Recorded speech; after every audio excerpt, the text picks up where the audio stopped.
Ti capita mai di non avere abbastanza tempo? Ogni giorno dobbiamo fare tantissime cose. Lavorare, studiare, praticare sport, avere una vita sociale e allo stesso tempo vorremmo essere in grado di fare ancora di più. Viviamo in un mondo in continuo movimento, circondati da contenuti che mirano ad intrattenerci, da opportunità e nuove esperienze che potremmo esplorare, ma a cui spesso rinunciamo perché non abbiamo tempo. Ma è davvero così? La crudele verità è che il tempo che ci è concesso è limitato e per questo abbiamo ansia di sprecarlo. Ci sentiamo come se la vita ci stesse sfuggendo di mano e che non stiamo vivendo i nostri giorni appieno. Siamo sempre di corsa per provare a fare più cose possibili, spesso non ci riusciamo e ci sentiamo frustrati. È vero che oggi il progresso tecnologico ci ha fornito macchinari che ci fanno guadagnare tempo evitando attività ripetitive e noiose. Riusciamo infatti a fare cose che richiedevano ore di lavoro in pochi secondi, come mandare un messaggio con pochi clic dal nostro cellulare. Il problema è che tutto il tempo che abbiamo guadagnato grazie alla tecnologia è stato riempito con un numero maggiore di attività. Alcune che facciamo con piacere, altre un po' meno e che spesso hanno scadenze da rispettare. Così alla fine ti ritrovi a chiederti: perché non hai abbastanza tempo?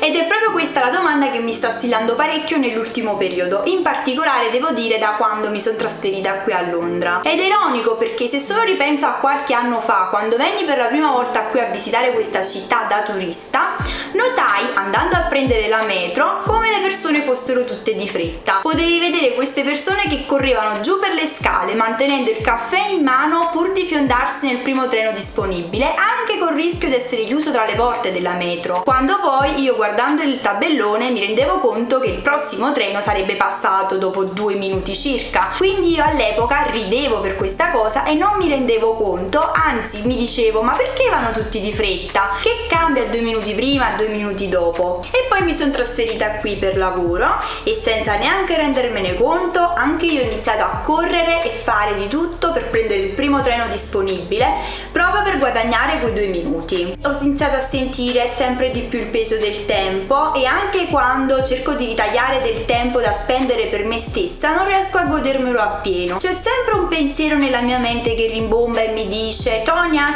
ma non è che stai sprecando questo tempo? Magari potresti utilizzarlo meglio, essere più produttiva. E quindi, visto che questa situazione mi annoia parecchio, ho deciso di analizzarla insieme a voi e trovare una soluzione. La prima cosa da considerare è che la percezione sulla durata del tempo cambia di città in tutto il mondo.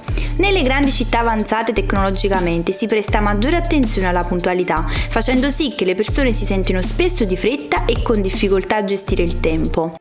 Nelle zone rurali, invece, i lavori procedono lentamente. Le persone non si sentono di fretta. Nelle aree pubbliche ci sono pochi orologi e le persone sono più propense ad attività sociali di piacere, come ad esempio bere un tè o un caffè in compagnia. Ma cambiare città in cui ci si trova non basta a risolvere il problema. Il tempo a disposizione è lo stesso per tutti.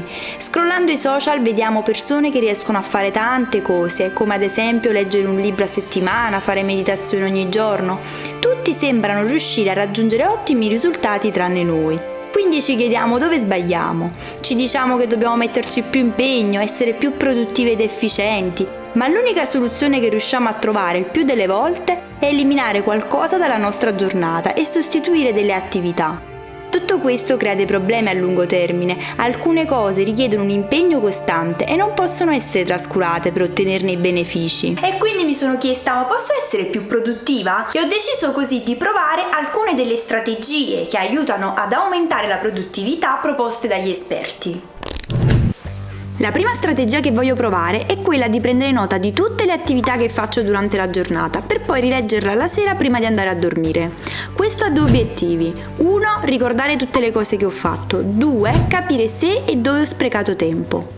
Ho iniziato subito la mia giornata preparandomi e rassettando casa. Ho risposto ad alcune email e preparato dei report per i miei pazienti.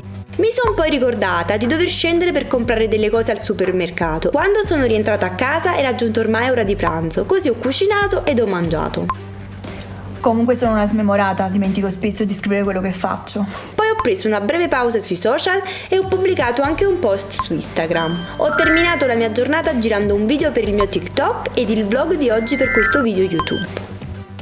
Stavo proprio adesso rileggendo tutti i punti che ho segnato sul mio diario e quindi tutte le azioni che ho svolto. Questa cosa mi ha reso molto felice e ho provato un grande senso di soddisfazione, anche perché diciamolo, molti giorni facciamo tantissime cose, però poi alla fine ce ne dimentichiamo subito perché magari delle azioni le reputiamo così banali che le dimentichiamo. Mi ha fatto rendere conto di dove invece ho perso un pochino di tempo che potevo spendere meglio ed essere più produttiva. Ad esempio ho speso 1 ora e mezza su Netflix, ho speso un pochino in più sui social, quindi tutto tempo che magari potevo spendere meglio, ma effettivamente ero stanca, quindi ci sta. In conclusione però questa strategia non è la soluzione al mio problema e sì, può essere utile perché mi ha fatto capire dove ho sprecato tempo, però non mi ha aiutata concretamente ad aumentare la mia produttività, quindi è una strategia che non userei per più di un giorno.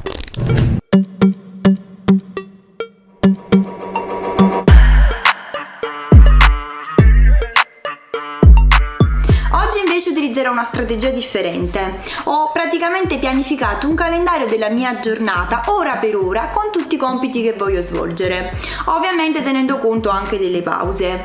Per aiutarmi a portare a termine tutto utilizzerò la tecnica del pomodoro e vediamo come va. La tecnica del pomodoro consiste nell'utilizzare un timer per suddividere il lavoro in intervalli di 25 minuti separati da brevi pause. Ogni intervallo viene chiamato pomodoro perché l'inventore di questa tecnica usava un timer da cucina a forma di pomodoro. Primo pomodoro terminato. Devo dire che questa cosa del tempo mi mette parecchia ansia, ma porterò a termine questa giornata, ci proverò. Il compito che avevo deciso di portare a termine era quello di scrivere un articolo per il mio blog e quindi si prestava molto bene a questa tecnica. Dopo ogni pomodoro ho preso una pausa di 5 minuti e poi ho ripreso a lavorare come stabilito. Dopo 3 pomodori si dovrebbe prendere una pausa più lunga, ma nel mio caso non ho potuto perché era ormai giunta l'ora di andare ad aprire il mio studio. Verso le 2 del pomeriggio ho raggiunto lo studio con i mezzi pubblici ed ho cominciato a visitare i miei pazienti. Il mio programma iniziale prevedeva la chiusura alle 18 e di correre subito in banca per una commissione che stavo rimandando da troppo tempo. Ma ahimè, non tutto è andato come previsto. Ho finito molto più tardi e non sono riuscita a passare in banca, dato che ormai l'orario di chiusura era passato da un pezzo. Non mi restava quindi che tornare a casa e fare un resoconto di questa giornata. Partiamo subito col dire che questa strategia per me non ha funzionato, perché a prescindere dall'imprevisto meno che può capitare, avere un tempo così limitato per portare a termine un compito specifico ha aumentato tantissimo i miei livelli di ansia. Il mio cervello, anziché concentrarsi sul lavoro che stavo svolgendo, era molto più preoccupato del tempo che passava e quindi mi ritrovavo a guardare il timer ogni 2 minuti. Inoltre, organizzare questo calendario richiede parecchio tempo e per un semplice imprevisto, voilà, praticamente salta tutto. E se a fine serata poi capita che non sei riuscita a portare a termine tutto ciò che avevi programmato durante la giornata, il senso di frustrazione arriva alle stelle. Beh, direi che non sarebbe stato sano per me continuare questa corsa contro il tempo. Siamo comunque esseri umani, quindi abbiamo a che fare con quelle che sono le nostre emozioni e lo stato fisico e mentale. Tu fai tutto il tuo bel programmino, ma poi ti svegli al mattino col mal di testa e quindi salta tutto. O ancora magari ricevi una bellissima notizia e quindi ti senti euforico, eccitato e trovi difficile concentrarti. Tutte queste cose non sono prevedibili quando stai organizzando il tuo bel calendario e quindi per me è abbastanza inutile, o almeno per me non funziona. Nuovo giorno e nuova strategia. Oggi ho organizzato la giornata scegliendo solo 2 attività che voglio portare a termine assolutamente e lasciando poi tutto il resto in una to-do list, con tutte attività che posso fare o meno, quindi senza una scadenza. Un po' come se immaginassi la mia giornata come un barattolo da riempire. Prima lo riempio con i sassi più grossi, poi quelli più piccoli e infine con la sabbia, così da essere sicura di non avere più spazio disponibile. E adesso mi preparo per questa giornata. La prima attività che ho scelto questa volta è quella di sbrigare la commissione in banca che non ero riuscita a fare il giorno prima e visto che per strada avrei incrociato anche una posta, ne ho approfittato per togliermi un task secondario e ho spedito un pacco. Sono rientrata a casa ed ho poi deciso di eliminare qualcos'altro dalla mia to-do list, così ne ho approfittato per fare linea ai capelli. La seconda attività che ho scelto come priorità era andare in palestra, poiché era da tempo che la trascuravo per fare altre cose. Ma nella vita che desidero ambisco ad essere la versione migliore di me e quindi allenarmi deve far parte delle mie priorità. Questa soluzione ibrida che ho provato oggi, diciamo che ha funzionato solo in parte. È vero che sono riuscita a portare a termine 2 compiti che mi ero prefissa e che erano importanti, però d'altro canto anche stasera mi sto chiedendo se veramente ho sfruttato al massimo il tempo che avevo. Principalmente perché avevo molti task nella to-do list, ma non avendo una vera e propria scadenza, questa flessibilità mi ha invogliato a procrastinare. Ripensando a questi ultimi 3 giorni, in verità non c'è stata nessuna strategia che mi ha messo in condizione di fare tutto ciò che volevo. Ancora non sento di star vivendo la vita felice, tranquilla e produttiva che vorrei vivere.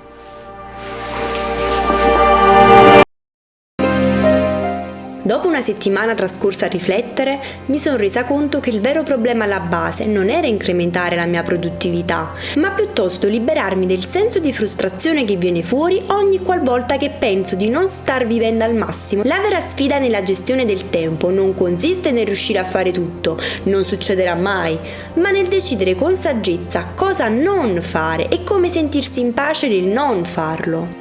Quello che mi serviva quindi era un nuovo mindset che cambiasse la visione che io ho del tempo. A tal fine mi è stato utile leggere il libro intitolato 4000 settimane. Il titolo inizialmente potrebbe trasmettere ansia perché 4000 settimane, cioè 80 anni, è l'aspettativa di vita media di un essere umano, ma in realtà mi ha aiutato a riflettere in maniera più concreta.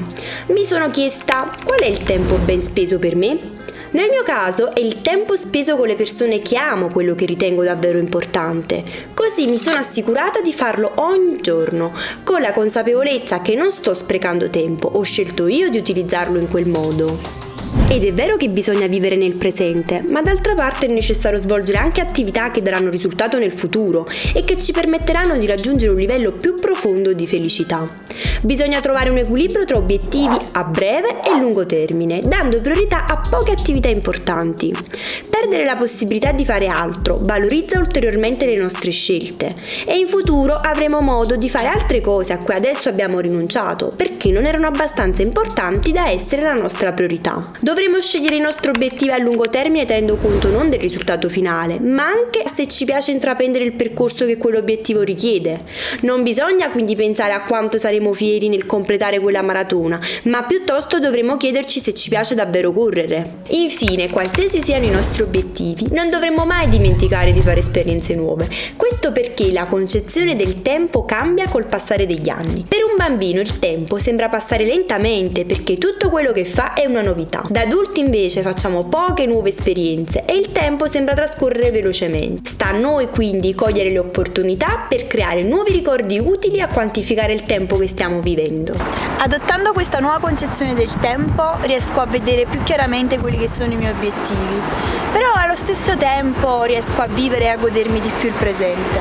Le mie giornate stanno migliorando tantissimo perché sono più consapevole di star spendendo il tempo come voglio. Il tempo ha un grande ruolo sulla nostra felicità e tutti noi abbiamo bisogno di credere che stiamo vivendo la miglior versione delle nostre vite. Per questo proviamo a fare tantissime cose, cerchiamo di dominare il nostro tempo, ma è sempre il tempo a dominare noi. La verità è che l'assenza di tempo è dovuta all'assenza di priorità. Possiamo credere che un sistema di gestione del tempo perfetto potrebbe portarci a fare tutto ciò che vorremmo, ma in realtà mai nessun uomo è riuscito a fare tutto. C'è solo un modo per sentire di non star sprecando tempo ed è quello di vivere una vita varia e ricca emotivamente.